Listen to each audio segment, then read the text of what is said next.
Man,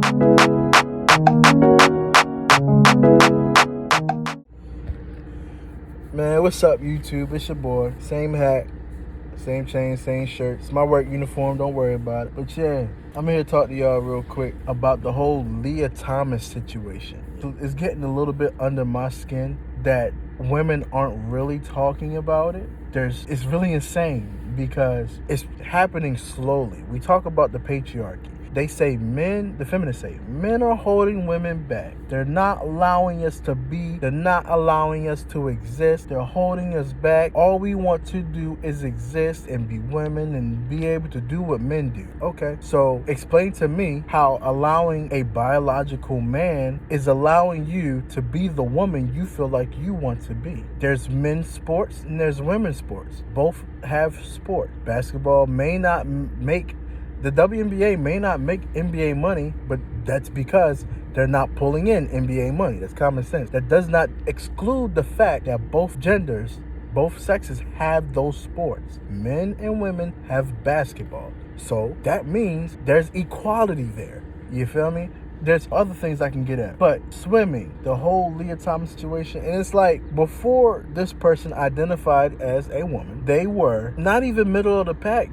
I heard they were horrible. 555th or something as a man. So me being the competitor that I was and that I am, even back in school, if there was an opportunity to capitalize just off of some BS, just capitalize in general. Like, I threw shot put. If I was to sit there and throw with the girls, I would throw farther than the girls. Even the ones that were throwing very far, because they use a smaller shot put. They use an 8-pound. We use a 12-pound when we threw in high school. I believe in college it goes up to 16, but in high school we use a 12. But girls use an 8. That being said, as a man, if I'm throwing an 8, I'm throwing it further than the girls. Not the average I could possibly beat, because I was competitive as a man. I wasn't the best, but I was very competitive. But as a woman, I probably could have thrown farther. Had I had that thought process back in school, and I was, extremist, maybe I would have delved into exploiting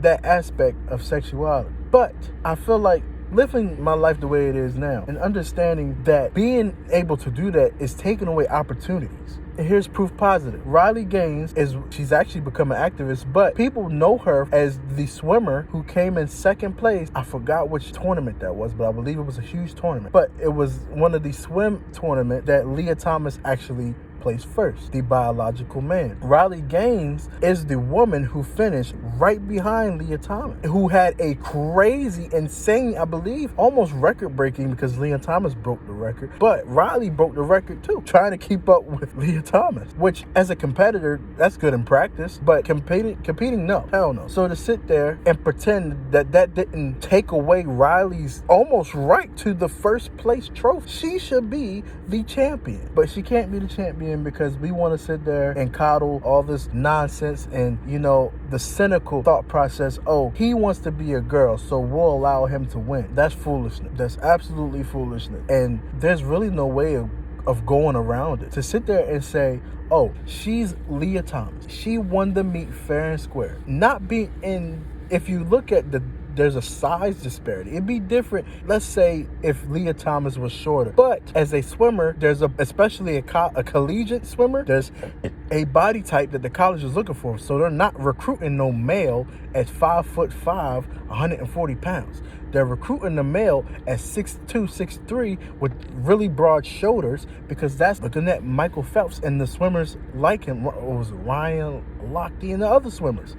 I don't know my swimmers like that. I just know the ones that were in the Olympics. But they have broader frames than the women who do have broad frames, because that's how you swim. That's the body type, the makeup. But looking at Leah Thomas, he was 6'2", 6'3", 180 pounds. There's already a muscle mass difference. There's always a height difference. So there's an explosion difference. Fast twitch, all of that comes into play, Reaction time, all that comes into play. Not to say that women don't have great reaction times, but that of a man is higher. It's proven, and it's statistically proven. So we can't sit there and keep coddling these men who want to be women, because here's the kicker. Back to the patriarchy. If it was true, let's say I was a real feminist. If it was true, it will work in reverse to benefit the women who want to be men. But that it'll never work that way, ever. Because women who compete with men typically don't win physical activity. That's just how it goes. We are different in creatures, which is why women should compete with women and men should compete with men. Period. No matter how you identify. And here's the kicker. Let's say Leah Thomas, as a identifying woman, raced against men and beat the men. Oh my gosh. The news story that will succumb from that would be insane. Transgender beats men in 400-meter freestyle. Boy, oh boy. You thinking that Dylan Mulvaney's on top of the world? Nah, fuck that. Leah Thomas is on top of the world. But like I said, I want to digress off of that. Give y'all a quick little video. Gotta head back to work now. I'll holler at y'all next time.